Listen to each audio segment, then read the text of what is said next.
Is this gonna mess you up? Nope, go for it. Oh, it's not on. Nope, it's not on.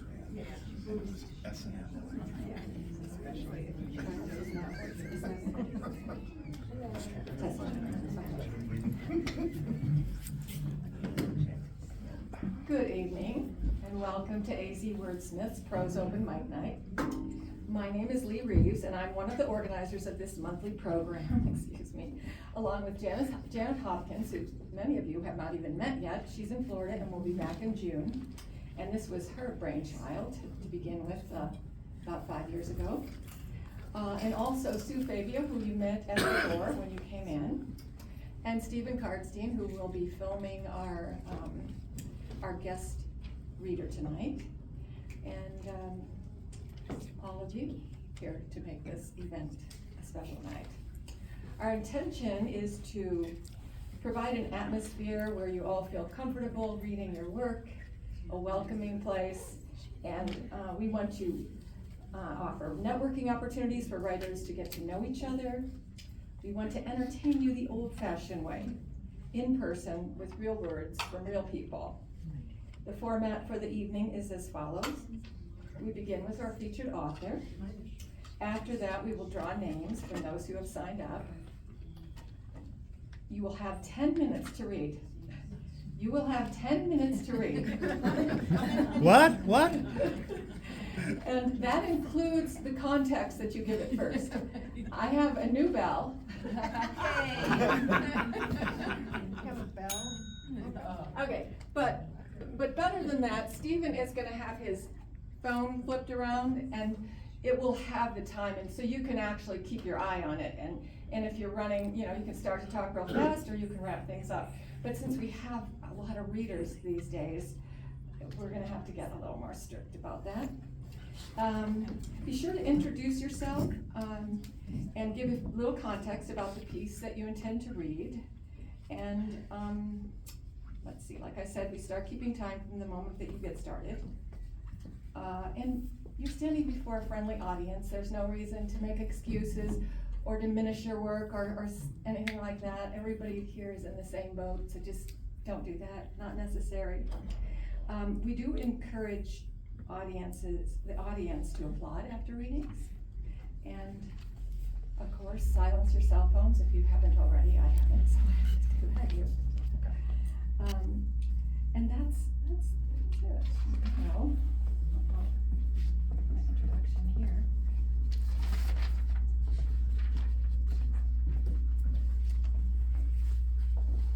It's my pleasure to introduce our guest author, Gwen Plano. Do I say it right? Plano. Yeah, Plano. Plano. Gwen grew up on a farm in the Southern California desert bordering Arizona and Mexico. She claims to have combed more sand dunes than Lawrence of Arabia. The desert habitat helped shape her core beliefs in hard work and gracious acceptance of others. The author is retired from a career in higher education that spanned from the East and West Coasts and 5 years in Japan. Most any day, you'll find her, she now calls the high desert of Chino Valley her home. Most any day, you will find her hiking or writing, or if she and her husband, if they're not out on the road exploring, which is what they like to do, and he's back there. She's an award-winning author of numerous books, and she will read today from her book, Redemption. Let's give her a warm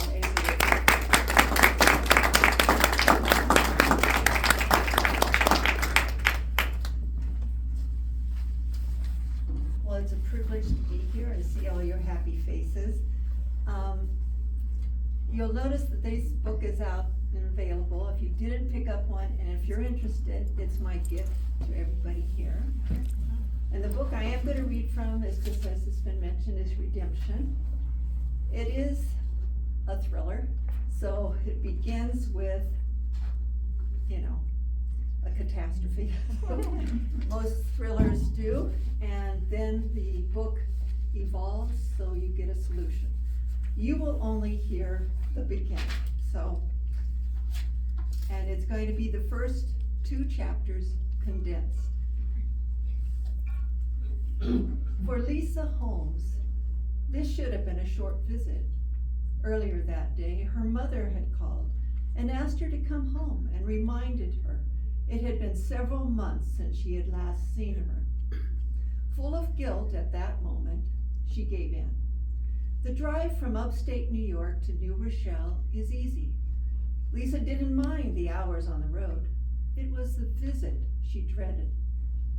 Reluctantly, Lisa throws a change of clothes into her overnight bag and puts it into her blue Toyota Camry. She plops her laptop on the seat beside her and heads south. Her thoughts comfort her. It's just for the weekend, I can manage that. 2 nights and I'm gone. Lisa drives with the radio blaring and ignores her apprehension. When she reaches the tree-lined street and sees the uneven sidewalk leading to her family's home, she grimaces as she turns into their driveway. The simple ranch-style residence appears odd on a street of 2-story colonials. Modest by neighborhood standards, it has proven sufficient for the family. Once out of the car, Lisa does a 180-degree glance about and concludes nothing has changed. The yard still appears unkept, the window shade still broken, and the screen door remains torn, just as a year ago, maybe 2 years ago. She climbs the 3 steps to the front door, calls in her hello, and waits. Mom greets her first. "Oh, Lisa dear, I'm so happy to see you. Come in, come in. Can I get you something? You must be hungry from the drive." Just as she starts to respond, her dad appears. "Nice of you to visit. Traffic problems?" Lisa shrugs off his insinuation of dawdling and gives him a cursory hug. "I'll be right back. I need to get my clothes." Slump-shouldered, Lisa walks to the car, stepping more heavily than usual. After grabbing her suitcase, she slams the door shut. The hell has begun. Retracing her steps, she goes straight to her childhood bedroom. Just then, the doorbell rings, sending an eerie chill down Lisa's spine. She drops her suitcase and shouts at her father, "Don't answer the door, Dad. Something's not right." He doesn't follow her advice and instead goes to the door and pulls it open. "Joe," her dad says, shifting backwards, You're not supposed to be here. We agreed." "You broke that agreement. Where is it?"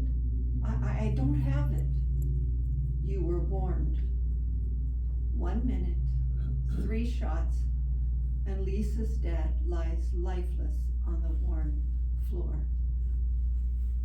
Her mother screams and runs to the fallen man. The guy shoots her as well and darts out the door. Lisa rushes to her parents. She checks her father but can feel no pulse. Frantic, she drops to her knees at her mother's side and finds a heartbeat. She runs to the bedroom, grabs her phone, and calls 911. From the bathroom, she finds a towel and then wraps it around her mother's bleeding shoulder. With tears pouring down her face, Lisa holds her mom and cries out, please God, save my mother." An empty house is never truly vacant. Walls whisper and floors moan. It lives, even though others might not.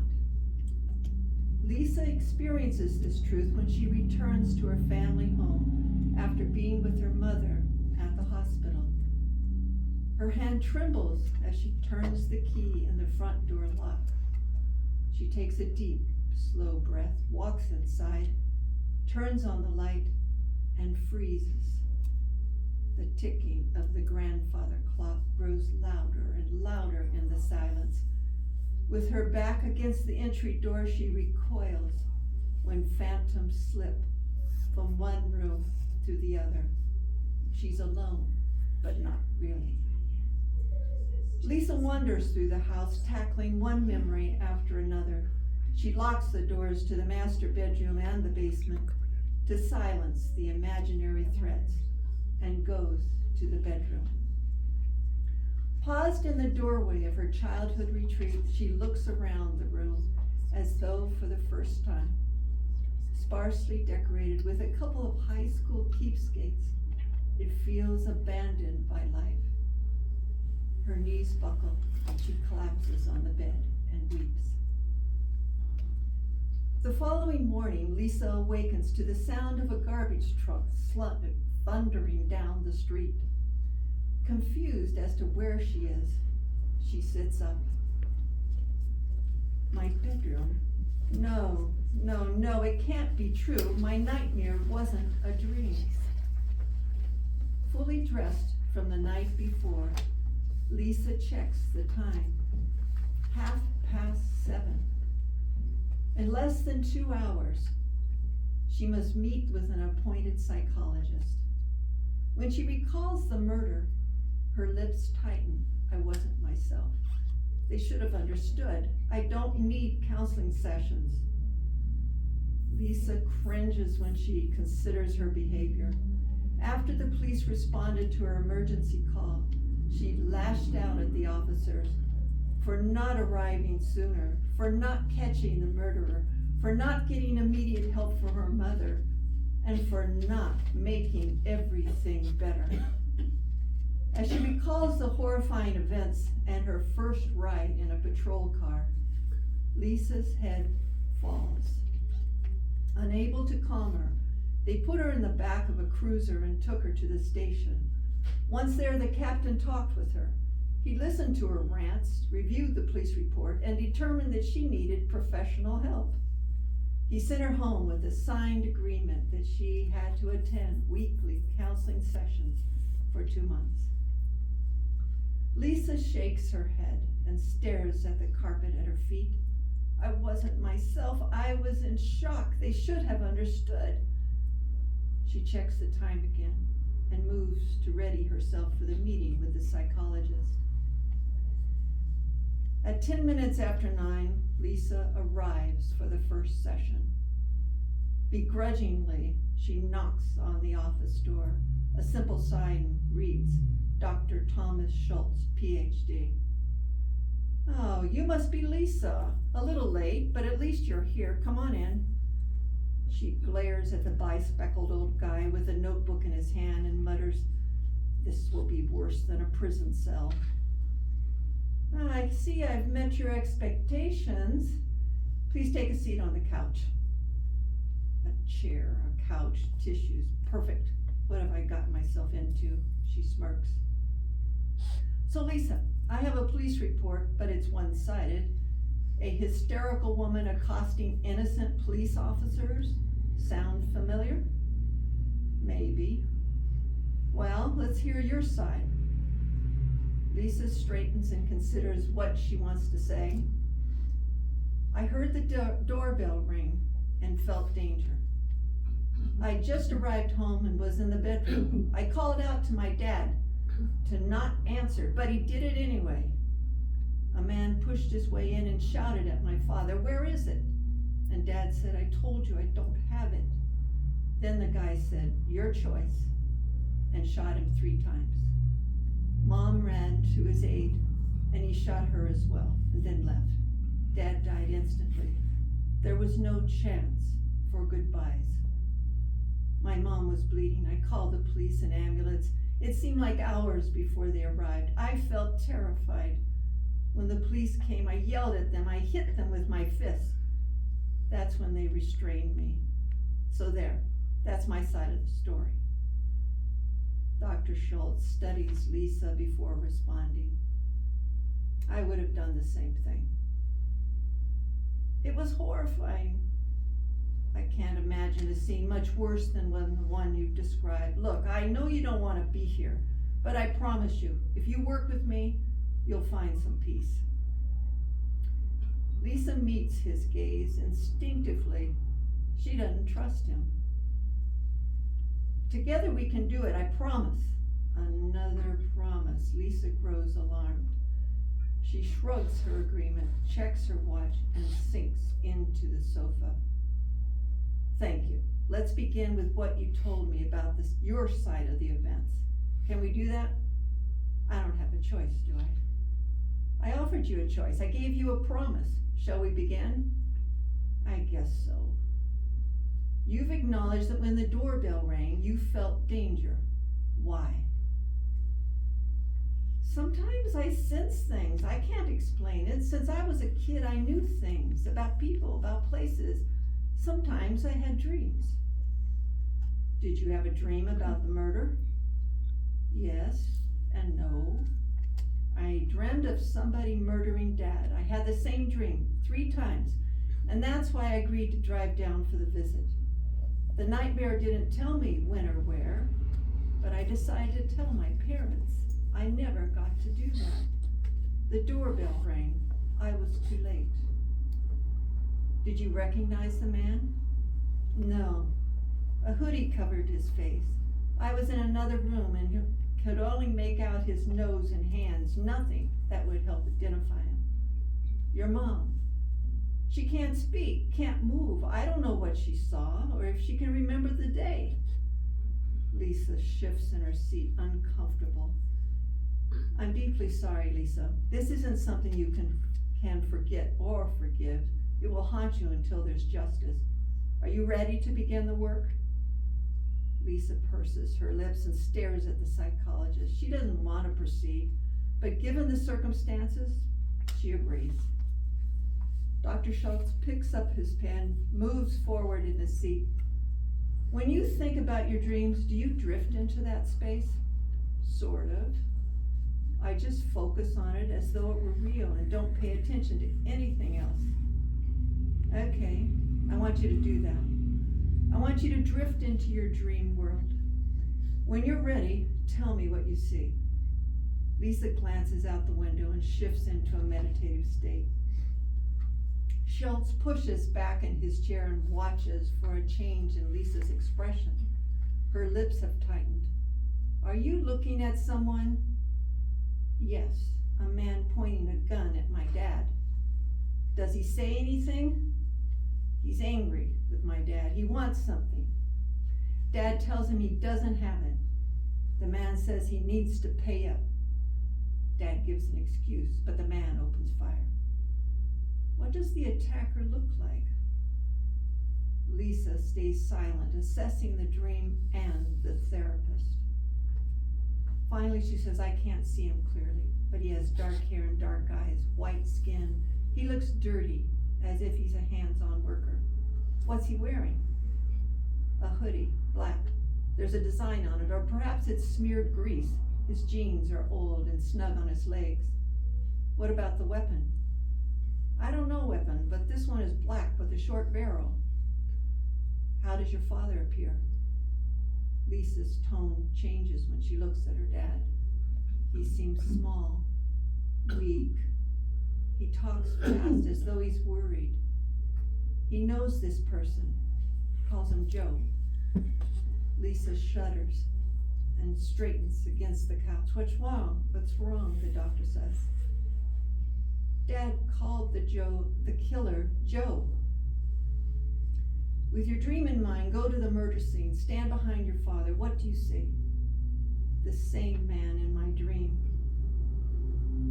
Lisa takes out a tissue from the box and wipes her eyes. Does he see you? Doubt it. He was in and out and I was in another room. He never looked in my direction. After he fired, he fled. It was over in less than a minute. What could you have done to protect your parents? Lisa's fingers curl into fists. There was nothing I could have done. That's why I reacted so badly to the police. Her eyes widen and she meets Schultz's eyes. Schultz nods. Exactly. There was nothing you could have done. I would have if I could have. Schultz lays his pen down. After a few seconds, he speaks. We've accomplished a lot today. This is a good place to stop. Thank you very much.